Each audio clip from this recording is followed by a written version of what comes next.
चलिए, पहला question screen पे हमारे है कि भारत एक गणतंत्र है, इसका क्या अर्थ होता है। आपको पता है कि जो है हमारे यहाँ जो भी बड़े पद होते हैं वे वंशानुगत नहीं होते हैं, बल्कि जो है वो जनता के द्वारा प्रत्यक्ष रूप से चुने जाते हैं। तो इस क्वेश्चन का आंसर आपका सी सही होगा। भारत में वंशानुगत शासन नहीं है जो है, इसीलिए हम क्या है, गणतंत्र है। दूसरा प्रश्न जो है हमारा, भारत के संविधान के अमुख लक्ष्य उनके सभी नागरिकों के लिए सुनिश्चित करना है। देखिए हमारा संविधान हमें क्या क्या प्रोवाइड कर रहा है, इसके बारे में यहाँ पे चर्चा की गई है। पहला है सामाजिक और आर्थिक न्याय, ये आपका इंट्रोडक्शन में दिया गया है, सही है। विचार और अभिव्यक्ति स्वतंत्रता, ये भी सही है। आपका 19 मूल अधिकार है। अवसरों की समानता आपका जो है 16वां मूल अधिकार है, ये भी सही है।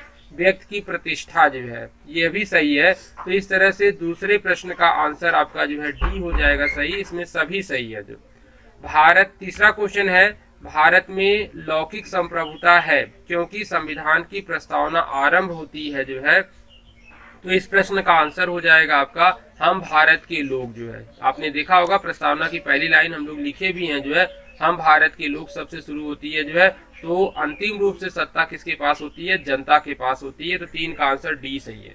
संविधान की प्रस्तावना के बारे में कौन सा कथन सही है जो है, तो इसका आंसर है आपका समाजवादी पंथ निरपेक्ष शब्द जो है 1950 के संविधान में नहीं था, इसे 42वां संविधान संशोधन करके जोड़ा गया। इस तरह से चौथे क्वेश्चन का आपका आंसर ए सही है। पांचवा जो क्वेश्चन है, कल्याणकारी राज्य वेलफेयर स्टेट का क्या उद्देश्य होता है, अधिकतम संख्या का अधिकतम कल्याण सुनिश्चित करना। तो पांचवे क्वेश्चन का आंसर आपका ए सही होगा। छठवां जो क्वेश्चन दिया गया है, संविधान की उद्देशिका के संबंध में निम्नलिखित कथनों पर विचार कीजिए और दिए गए कूट की सहायता से बताइए कि इनमें से कौन सा सही है। आपके सामने आप 4 विकल्प दिए गए हैं, इसमें पूछा जा रहा है क्या सही है। पंडित नेहरू द्वारा प्रस्तुत जो है ऑब्जेक्टिव प्रस्ताव अंतोगत्ता उद्देशिका बना, सही है। उसकी प्रकृति न्याय योग्य नहीं है जो है, यह भी सही है। इसका संशोधन नहीं किया जा सकता, गलत है, संशोधन किया गया है। संविधान के विशिष्ट प्रावधानों में यह रद्द नहीं किया जा सकता, ये सही है।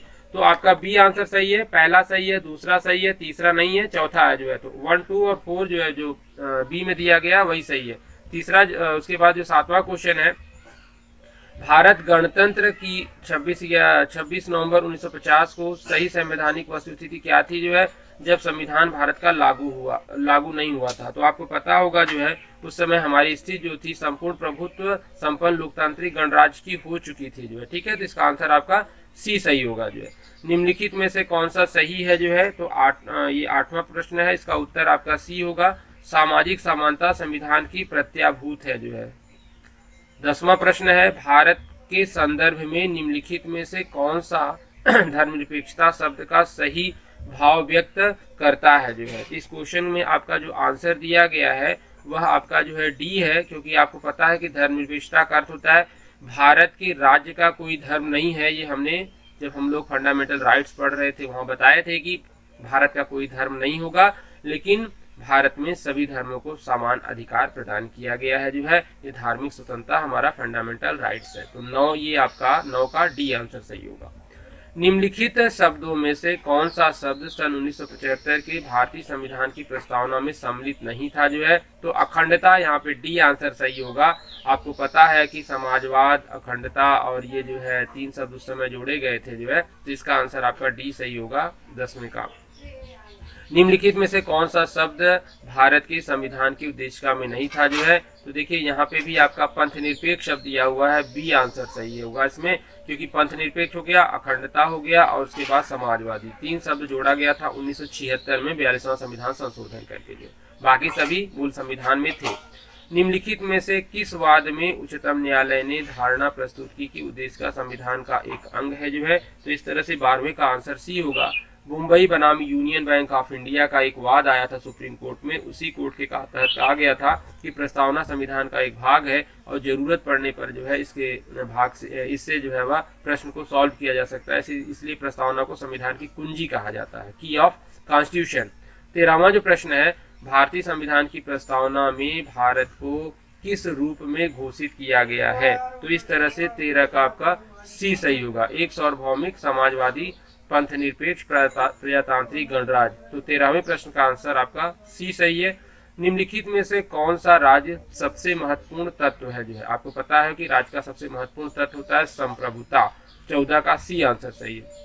भारतीय संविधान की प्रस्तावना के सिलसिले में निम्नलिखित में से कौन सा क्रम सही है जो है, तो इसका आपका डी आंसर होगा। सार्वभौमिकता, सत्ता संपन्न, समाजवादी, धर्मनिरपेक्ष, जनवादी, गणतंत्र जो है, तो डी आंसर सही है। निम्नलिखित में से कौन सा भारत में धर्मनिरपेक्ष राज्य वर्णित करता है जो है, तो भारत में जो धर्मनिरपेक्ष राज्य वर्णित करता है जो है, उसका आंसर यहाँ पे आपके आंसर बी से है, संविधान की प्रस्तावना से जो है, ठीक है। तो 16 का आंसर बी हुआ। 17 है आपका, भारतीय संविधान की प्रस्तावना में जिन आदर्शों और उद्देश्यों की रूपरेखा दी गई है उनकी व्याख्या किसमें की गई है जो है, तो उनकी व्याख्या आपका जो है, जो आंसर सी है, मूल अधिकार राज्य के नीति निर्देशक तत्वों में की गई है। 18 प्रश्न जो है, भारतीय संविधान की प्रस्तावना में निम्नलिखित में से किस स्वतंत्रता का वर्णन नहीं किया गया है, तो आप देखेंगे जो है कि इसमें आपका डी वाली स्वतंत्रता का वर्णन नहीं किया गया। आर्थिक स्वतंत्रता, विचारों की स्वतंत्रता है, विचार प्रकट करने की स्वतंत्रता है और विश्वास की स्वतंत्रता है, लेकिन आर्थिक समानता की बात की गई। तो 18 का आपका क्या सही होगा, डी सही होगा। 19 है, 26 नवंबर 1949 को अंगीकृत भारतीय संविधान की प्रस्तावना में कौन से शब्द सम्मिलित नहीं थे जो है, तो आपको पता होगा समाजवादी, पंथनिरपेक्ष और अखंडता जो है, 1 2 3 तीनों को शामिल नहीं किया गया था, गणराज्य शब्द था। 20वां आंसर जो होगा, संविधान में दिया गया अमुख कार्य क्या क्या है इसके बारे में हम देखते हैं जो है, तो ये आपका डी सही होगा। 2 3 4, पहला जो है न्यायालय में लागू होता है, ये गलत है। महत्वपूर्ण और इसकी उपयोगिता, ये सही है। शासन करने के उद्देश्यों को लिखित करता है, ये भी सही है। संविधान के कानूनी अर्थ का निर्णय में सहायता करता है, यह भी सही है। तो दूसरा, तीसरा, चौथा डी सही है। 21वां जो है, समाजवादी और धर्मनिरपेक्ष शब्द संविधान की किस प्रस्तावना में सम्मिलित किया गया है, तो 42वां संविधान संशोधन। 21 का बी सही है। 22 है, सभी व्यक्ति संपूर्णतः और समान रूप से मानव है, यह सिद्धांत क्या कहलाता है जो है, सार्वभौमिकता कहलाता है। 22 का आपका आंसर है ए सही होगा जो है, ठीक है। 23 जो क्वेश्चन है, राज्यसभा के गठन और प्रतिभा अनुभव, 22 जो भारतीय संविधान के मौलिक कर्तव्यों का विचार लिया गया है, तो भारतीय संविधान में मौलिक कर्तव्य का विचार जो है वह सोवियत रूस से लिया गया है। राज्यसभा के गठन में प्रतिभा, अनुभव एवं सेवा के प्रतिनिधित्व देने में भारतीय संविधान निम्नलिखित उदाहरण को प्रभावी हुआ है जो है, तो आपको पता होगा ये हम लोगों ने आयरलैंड के संविधान से लिया हुआ है। तो 23 का आपका ए आंसर सही है। 24 है, शून्यकाल किसकी देन है, तो शून्यकाल की जन्म भारत में हुआ था, तो इसमें आपका ए सही होगा। 25 है, भारतीय संविधान को अन्य देशों के संविधान के कुछ विशिष्टताओं से लिया गया है, किस देश का राज्य के निर्देशक तत्व निम्नलिखित में कोई योगदान नहीं है, फ्रांस है, जापान है, आयरलैंड है, संयुक्त राज्य अमेरिका है। तो यहाँ पे आप देखेंगे कि जो हमारा फ्रांस से हमने कुछ नहीं लिया है, जापान से भी लिया है, आयरलैंड से भी लिया है और हमने संयुक्त राज्य अमेरिका से भी लिया हुआ है, तो ये आंसर सही होगा। निम्नलिखित में से कौन सा लक्षण भारतीय परिसंघ और अमेरिकी परिसंघ में समान रूप से पाया जाता है, तो आपके यहाँ जो ये न्यायपालिका की ये है, संविधान के निर्वाचन में परिसंघीय उच्चतम न्यायालय है जो है, ये आपका जो है 26 का बी जो है आपका, वही आपका वहाँ पे नहीं लिया गया है। संविधान की 3 अनुसूचियाँ वहाँ भी है और हमारे यहाँ भी है जो है, ठीक है। और बाकी वहाँ पे दोहरी नागरिकता है उनके, हमारे यहाँ एक हरी न्यायपालिका है, उनके पास न्यायपालिका, हमारे यहाँ संविधान सर्वोच्च है, उनके यहाँ जो है अपना राष्ट्रपति जो सर्वोच्च माना जाता है। तो इस तरह से आपका पी सही है। 27 जो आपका कूट दिया गया, 27 का आंसर आपका डी सही होगा जो है, कि राज्य का निर्देशक हमने आयरलैंड से लिया है, मूल अधिकार हमने अमेरिका से लिया है, संघ राज्य संबंधी समवर्ती सूची हमने जो है वह ऑस्ट्रेलिया से लिया है, और भारत राज्यों का संघ और संघ से अधिक शक्तिशाली है जो है, ये हमने जो है वह यूके से लिया है जो है। तो इस तरह से आपका जो है वह कूट डी सही है। भारत में समवर्ती सूची की संकल्पना कहाँ से ली गई है जो है, तो भारत में समवर्ती सूची की जो संकल्पना है जो है वह ये अमेरिका यूएसएसआर के संविधान से भारत की समवर्ती सूची जो है आपका जो है वह हमने जो है वह यूएसएसआर से लिया हुआ है, ठीक है।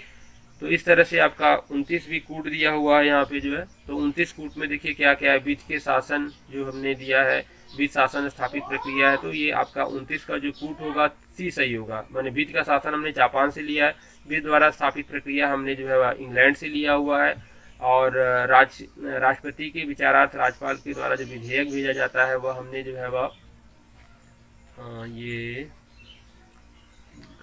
तो इस तरह से आपका इसका आंसर 29 का सी सही होगा। तो 30 देख लीजिए जो है, फुट आप लोग थोड़ा मिला लीजिएगा, हम आंसर यहाँ बता दे रहे हैं जो है।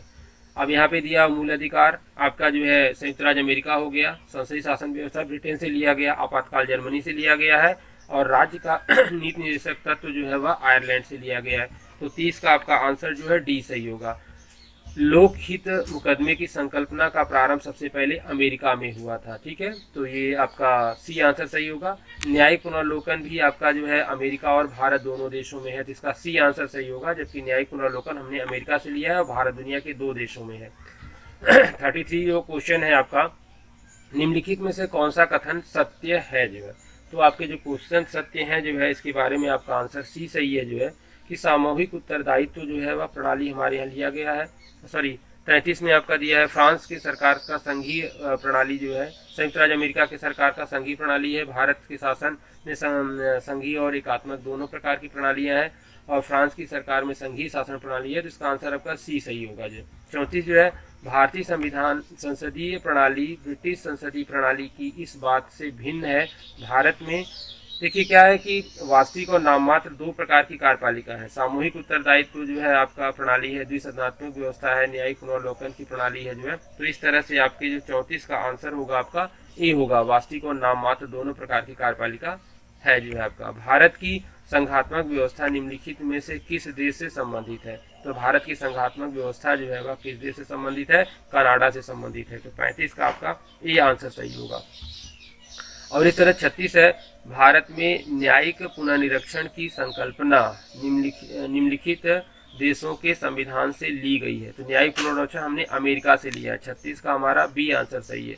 निम्नलिखित में से कौन सी विशेषता भारतीय राजतंत्र की नहीं है, एक संविधान संगत सरकार जो है सही है, लोकतांत्रिक सरकार ये भी सही है, विधि का शासन ये भी सही है, डी नहीं होगा सत्तावादी सरकार, 37 का आंसर डी है।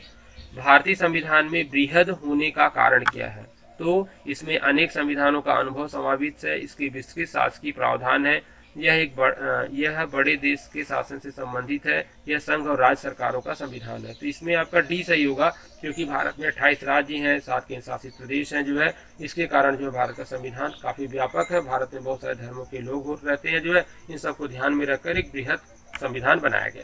भारतीय संघवाद को सहकारिता संघवाद किसने कहा है जो है, तो ये होंगे आपके जो है वह ये आपके जी ऑस्टिन है जो है, जिन्होंने भारतीय संविधान को सहकारिता संघवाद कहा, तो इसका ए आंसर सही है। 40 है, निम्नलिखित में से किस एक का कथन है कि संविधान के संघात्मक को तंग ढांचे में नहीं ढाला जा सकता है, बी आर अम्बेडकर का कथन है, 40 का आपका जो है वह सी सही है।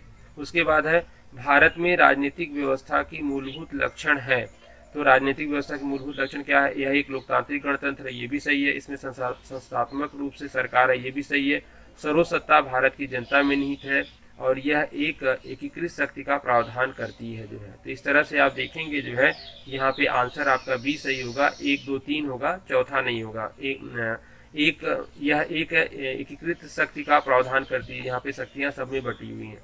42वां हो जाएगा, भारतीय राजनीतिक पद्धति के बारे में निम्नलिखित में से कौन सा सही नहीं है, धर्मनिरपेक्ष राज्य है, संसदीय पद्धति की सरकार है, संघीय नीति है, राष्ट्रपति पद्धति की सरकार है, डी नहीं सही होगा, राष्ट्रीय पद्धति की सरकार हमारे यहाँ नहीं है, 1 2 3 सही है। निम्नलिखित में से किस विनिर्धारित होता है कि भारत का संविधान परिसंघीय है, यह जो है लिखित और अनम्य है, न्यायपालिका है जो है, अवशिष्ट शक्तियाँ केंद्र में निहित है, केंद्र और राज्यों की शक्तियों का वितरण दिया गया है, तो आपका ये जो भारत का संविधान परिसंघीय है, यह डी को परिलक्षित करेगा कि केंद्र और राज्यों को शक्तियां दी गई हैं, दोनों स्वतंत्र हैं, लेकिन केंद्र आपका हावी होगा।